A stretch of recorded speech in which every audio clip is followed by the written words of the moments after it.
बच्चों, इस वीडियो में हम लोग सॉल्व करेंगे एनसीईआरटी के एक्सरसाइज 7.10 का क्वेश्चन नंबर 14।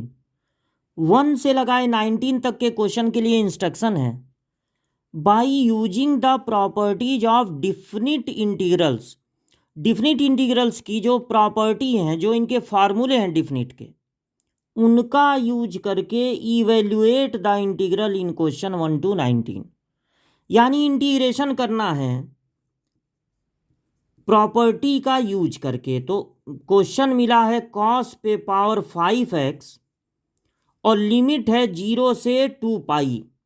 देखिए, बड़ा ये इंटरेस्टिंग क्वेश्चन है। लिमिट 0 से 2 पाई और cos पे पावर 5, इसको पहले अलग से यहाँ समझते हैं। जब कभी आपको मिला cos पे पावर 5 तो कहा गया कि एक cos अलग कर लीजिए और इसको जो बचा उसको cos स्क्वायर में ब्रेक कर दीजिए और इस cos स्क्वायर थीटा को लिख दीजिए 1 माइनस साइन स्क्वायर थीटा।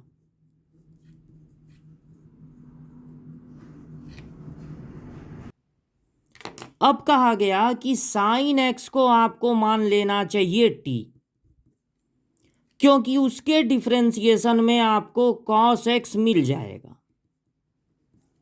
ये कहानी आपको बताई गई थी जब cos पे पावर 5 हो, मतलब cos पे पावर एक ऑड हो, तो एक cos अलग कर लेना चाहिए और बाद में चल के साइन एक्स को सपोज कर लेना चाहिए t। लेकिन यहां बड़ी समस्या है। समस्या ये है कि लिमिट है 0 से 2 पाई। अगर हम साइन एक्स को t सपोज करें तो एक बार x की जगह 0 रखेंगे और एक बार x की जगह रखेंगे 2 पाई। 2 पाई का मतलब 360 डिग्री। तो अगर आप x की जगह 0 रखेंगे तो साइन 0 की वैल्यू होती है 0, और अगर x की जगह 2 पाई रखेंगे तो साइन 360 की वैल्यू भी होती है 0। देखिए समस्या, आपका जो लिमिट है ना वो हो जाएगा 0 to 0। 0 to 0 नहीं होना चाहिए लिमिट, 5 to 5 नहीं होना चाहिए, 6 to 6 नहीं होना चाहिए, कुछ अलग होना चाहिए। दोनों, एक लोअर होना चाहिए, एक अपर होना चाहिए। और सेम यही समस्या आएगी अगर आपका लिमिट हो 0 से पाई। 2 पाई पर तो समस्या है, 0 से पाई पर भी यही समस्या होगी, क्योंकि साइन 0 की वैल्यू भी 0 होती है और साइन पाई की वैल्यू यानी साइन 180 की वैल्यू 0 भी 0 होती है। तो अगर यहां पर है 0 से 2 पाई तो भी समस्या, और अगर यहां पर हो 0 से पाई तो भी समस्या। दोनों बार समस्या है। हाँ, अगर 0 से पाई हो और अगर किसी क्वेश्चन में cos को t मानना हो तब कोई समस्या नहीं है, क्योंकि cos 0 की वैल्यू होती है 1 और cos 180 की वैल्यू होती है -1। तो एक 1 रहेगा, एक -1 रहेगा, तब कोई समस्या नहीं है। लेकिन साइन वाले में समस्या है, 2 पाई रहेगा तब भी और अगर पाई रहेगा तब भी। तो इसके लिए हम लोगों को जानना पड़ेगा एक प्रॉपर्टी, जो कि आपकी बुक में प्रॉपर्टी 6 या प्रॉपर्टी 7 इस तरह से है, लेकिन नंबर का कोई ये नहीं कि बोर्ड में लिख दिए बाई प्रॉपर्टी 6, ऐसे नहीं लिख सकते हैं, प्रॉपर्टी लिखना पड़ेगा। तो प्रॉपर्टी ये है कि अगर लिमिट कुछ इस तरह से हो 0 से 2a और ये फंक्शन है, तो या तो इंटीग्रेशन सीधे सीधे 0 हो जाएगा, और या तो जहां आपको जाना था 0 से 2a वहां आप आधा ही दूर जाइए 0 से a और डबल कर दीजिए, आंसर को डबल कर दीजिए। ऐसा आप तब कर सकते हैं, तब इंटीग्रेशन सीधे सीधे 0 हो जाएगा अगर फंक्शन में अपर लिमिट -x रखने पर वही फंक्शन मिले लेकिन माइनस के साथ। और ऐसा आप तब कर सकते हैं जब फंक्शन में अपर लिमिट -x रखने पर वही फंक्शन मिल जाए, एकदम एग्जैक्ट वही मिल जाए। तो यहां पर चूंकि लिमिट 0 से 2 पाई है, इसलिए इस प्रॉपर्टी के अलावा आप इस तरह से नहीं लगा सकते हैं।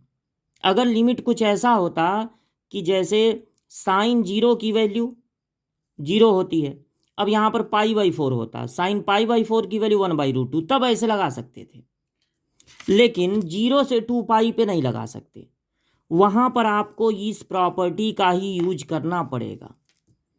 तो अब सबसे पहले ये देखना पड़ेगा, अपने फंक्शन को अलग से लेना है, cos to the power 5x को लेना है, तो taking cos to the power 5x, और अब इसमें रखना है x की जगह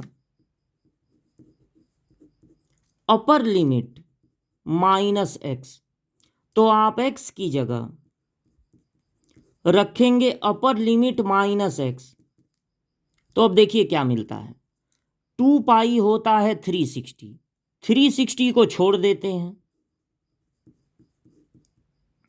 बचेगा -x, कॉस के साथ वाला माइनस बाहर नहीं आता है, फोर्थ क्वाड्रेंट में कॉस पॉजिटिव होता है, तो कॉस के साथ वाला माइनस हट जाता है, तो कॉस पे पावर 5x ही मिला, वही चीज मिल गया, यानी फंक्शन में अपर लिमिट -x रखने पर वही चीज मिल गया।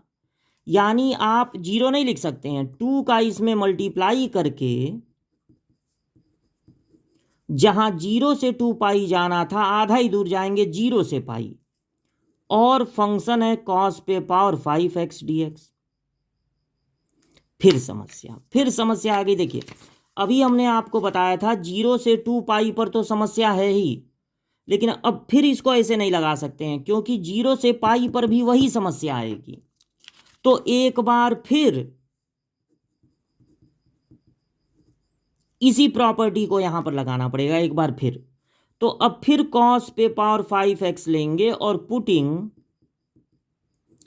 x के प्लेस पे अपर लिमिट इस बार पाई है, π-x रखेंगे, तो जब यहां पर x की जगह π-x रखेंगे तो सुनिए cos 180 minus theta minus cos theta होता है, और इस पे पावर कितना है 5, तो माइनस का 5 बार इंटू करने पर माइनस ही आएगा, कॉस पे पावर 5।